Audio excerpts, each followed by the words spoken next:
Assalamualaikum warahmatullahi wabarakatuh. Selamat pagi, Puha Basyedara. Bersama kami kembali dalam Berita Aceh pagi ini dengan saya, Akbar Hazana. Beragam berita aktual, tajam dan terpercaya akan kami sajikan untuk Anda. Dan berikut 3 berita utama pagi ini. Ratusan bungkus rokok ilegal disita dari sejumlah toko dan warung di Kecamatan Simpang Kiri dan Penanggalan, Kota Sebulu Salam.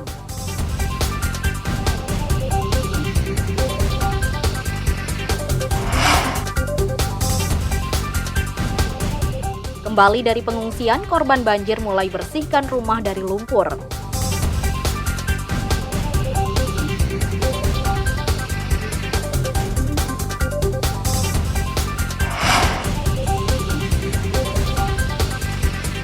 Ratusan rider unjuk kemampuan menaklukkan tantangan medan pedalaman di 5 kecamatan Aceh Besar.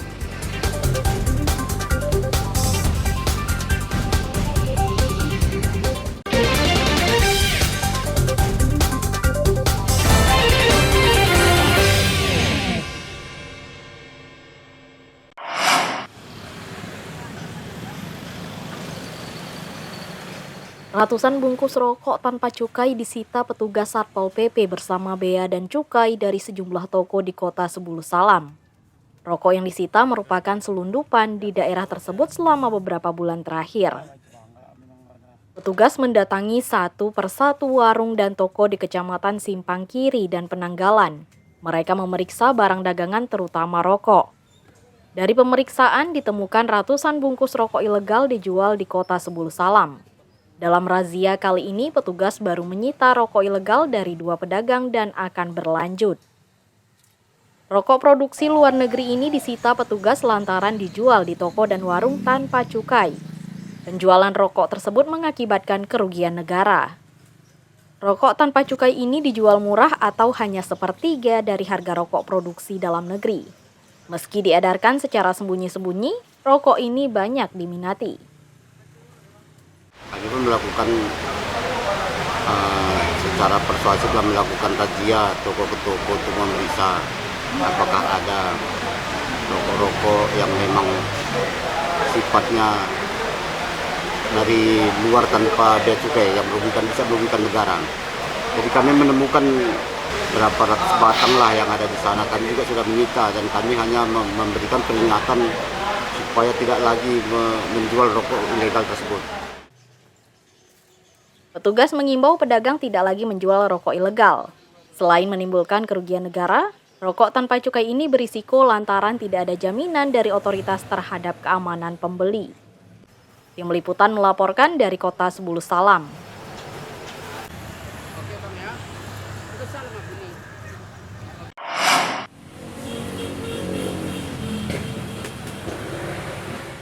Harga beras di beberapa pasar tradisional Kabupaten Pidi tidak terbendung selama 2 bulan terakhir. Akibatnya warga kesulitan membeli beras dalam jumlah banyak lantaran harga terus naik. Beras kualitas premium yang sebelumnya dijual Rp190.000 hingga Rp195.000 per sak ukuran 15 kg, saat ini sudah dijual Rp200.000 sampai Rp215.000 per sak. Beras dengan kualitas standar yang sebelumnya Rp165.000 per sak kini naik menjadi Rp175.000 per sak. Selain harganya mahal, persediaan beras di pusat pasar Kota Sigli juga terbatas akibat kurangnya pasokan. Padahal permintaan beras terus meningkat sehingga berdampak pada harga. Kekeringan merupakan salah satu faktor kurangnya pasokan beras ke pasar akibat banyak petani gagal panen. Yang pertama itu adanya program SPHP, stabilisasi pasokan dan harga pangan, di mana kita menjual beras medium kita dengan kemasan 5 kg di pasar tradisional melalui mitra toko ataupun jaringan rumah pangan kita. Yang kedua, pemerintah sudah menugaskan Bulog untuk program bantuan pangan dengan alokasi 3 bulan, Oktober, November, dan Desember. Artinya, dengan adanya beras di masyarakat dengan kemasan 10 kg per bulannya, insya Allah minat masyarakat untuk membeli beras di pasaran juga lebih rendah jadinya. Terus rencananya program bantuan pangan itu akan dipercepat di September sesuai instruksi Presiden. Sementara itu, masa panen padi serentak di Kabupaten Pidi diperkirakan baru mulai pada Oktober 2023. Saat itulah Bulog membeli gabah dari petani untuk stok keamanan pangan. Saat ini stok beras di gudang Bulog Pidi berjumlah 2.600 ton sehingga cukup untuk kebutuhan 6 bulan ke depan. Tim Liputan melaporkan dari Kabupaten Pidi.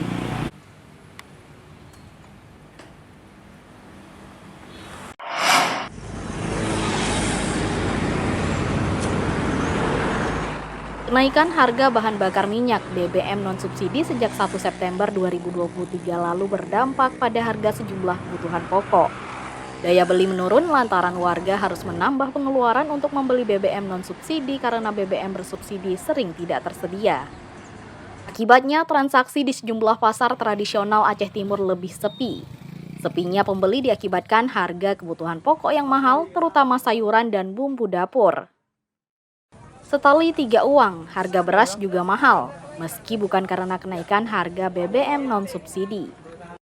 Warga mulai mengurangi pembelian dalam jumlah besar lantaran harganya naik. Ongkos angkut ikut naik karena kenaikan BBM sehingga berdampak pada harga kebutuhan pokok. Tapi kenaikan BBM yang diumumkan kemarin oleh Bapak Presiden pada tanggal 1 September ini, sampai saat ini kita belum nampak dampaknya, karena mungkin apakah ini karena baru awal kita belum bisa pastikan. Namun kalau kenaikan harga beras itu bukan karena dampak daripada kenaikan BBM, karena kenaikan beras itu diumumkan juga pada tanggal 1 berbarengan dengan pengumuman daripada kenaikan BBM. Namun demikian, kami sesuai dengan perintah Pak PJ Bupati untuk selalu standby monitoring kondisi pasar. Petugas terus memantau pergerakan harga kebutuhan pokok di pasar termasuk beras. Namun kenaikan harga beras tidak ada hubungannya dengan kenaikan harga BBM, lebih karena minimnya pasokan. Maimunzir melaporkan dari Aceh Timur.